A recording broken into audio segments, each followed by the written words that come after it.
Hello and welcome to Digital Goulash. My name is Chucky and today we're going to look at how to make a passport picture in Photoshop. Now I have Photoshop CS5 open right now. You can see down here I have the little icon.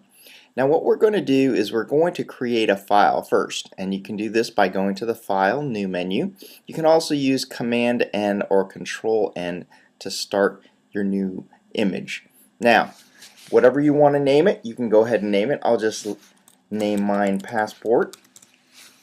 It needs to be a 2 by 2, and I would recommend 300 pixels per inch. Leave all the rest the same and have your background contents white. Select OK, and there is our template for right now. If you don't see the rulers at the top, you can hit Command or Control R and that will get you your rulers. Now I'm going to help you out by showing you how to create an action so that you can get the little lines in the template. Let's go ahead and take a look at the window, and if you don't see your actions palette, you can just go over here and click on the actions, and then the actions will come up right here. Now I'm going to create a new action. That is always the one with the little page with the dog ear on it. If you click it, you can create a new action. Now I'm just going to call this Passport Demo.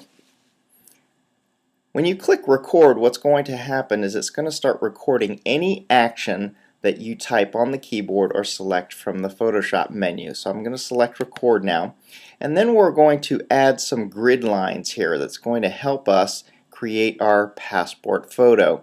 So under the view menu, you're going to select new guide, and then we're going to add a vertical guide at 1 inch. Going to select and put a blue line through the center. Now we're going to add 4 horizontal guidelines by going to New Guide. I'm going to select Horizontal. Now the first one I'm going to add is 0.625, and I'll explain what all these do in just a minute. Then we're going to add one that is 0.875, and it needs to be horizontal. So check and make sure that that is horizontal, and that you're putting the point in front of the 875. We don't want that to be 875 inches. So 0.875 inches. The next one is going to be a horizontal guide at 1 inch.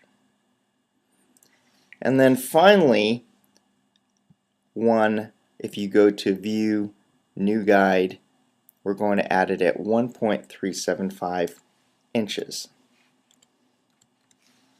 And then select OK. So there we go. We have this particular action done. When we're done with that, we can hit the stop button, which is right here. And then if I close this out and don't save it, I can come over to one of my passport. I've already done this. I can come over to one of my passport actions. I can hit the play button, and then it's going to create that for me. So this is a template.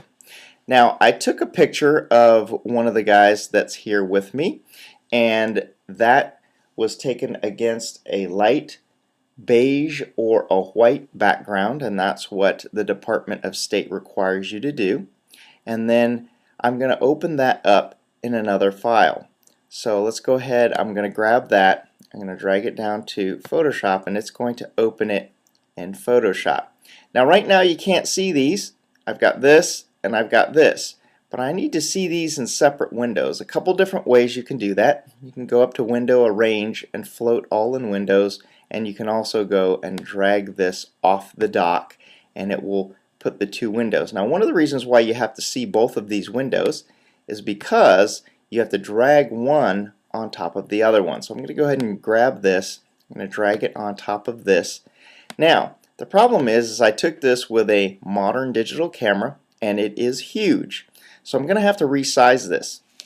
So if you hit the Command T, you normally get some handles around here. But right now, if you notice, I can't see the handles. So what I'm going to have to do is I'm going to have to take my view and make it smaller. So if you use the Command or Control and you hit the minus, you get the picture smaller. So let's go ahead and take a look at this, and now you can see that I can see my transforming handles right there. Now we need to make these a lot smaller, so let's go ahead and hold the Shift key down and grab one of the corners and make our picture smaller, and then move it into the frame. So there we go. We keep having to make this smaller, and then we're going to kind of put that in there. Now I'm going to hit the Command plus now, and that's going to make it a little bit bigger so that I can see this bigger now. It is still not the right size, so I'm going to hit the Command T. Now the idea of what we're trying to do is we're first going to take a measurement, and the measurement is on passport photos that the top of the head, right here, the top of the head to the bottom of the chin needs to fall within these bottom two blue lines. So right now his chin is within the bottom two lines. Now this is just a measurement. You can use the move tool, which is right here, or you can just drag it up and down. Now you can see the bottom of his chin to the top of his head falls within this range, so you're good. Now the Department of State also says that the eyes have to be in this zone right here. So I'm going to drag his picture down now that we've got it measured, and I'm going to put his eyes right in between these two lines, and then I'm going to hit enter. Okay, now that we're finished, you can take your passport photo, attach that to your passport application, either send it in or go ahead and take it to wherever you picked up your passport application, and we're done. This is Chucky from Digital Goulash. Cheers!